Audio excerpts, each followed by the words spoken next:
دل میں ہو دھڑکن، دل مردہ نہ ہو، ضمیر زندہ ہو۔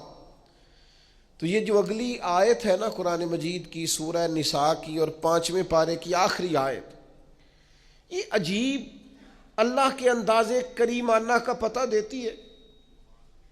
یہ بڑے انوکھے انداز میں بندہ مومن سے خطاب کرتی ہے، یہ بڑے انوکھے انداز سے کافر کو، منافق کو بھی سمجھاتی ہے۔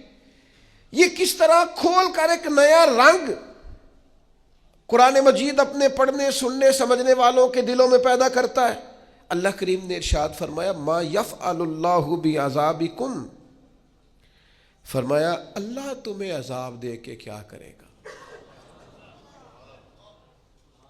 اللہ تمہیں عذاب دے کے، اوہو قربان جائیں، مالک چاہتا نہیں کہ اللہ تمہیں عذاب دے کے کیا کرے گا، ان شکرتم و آمنتم، اگر تم شکر ادا کرو اور ایمان لے آؤ،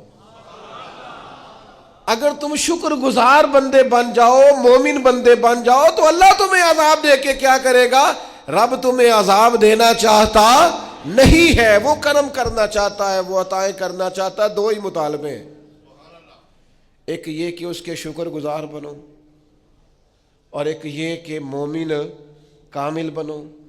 کامل ایمان ہو اور مزاج شکر والا ہو تو رب کہتا ہے او اللہ تمہیں عذاب دے کے کیا کرے گا۔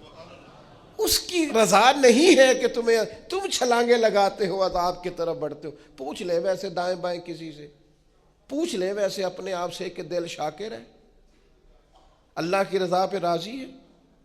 جہاں مالک نے رکھا ہوا ہے وہاں لوگ خوش ہیں۔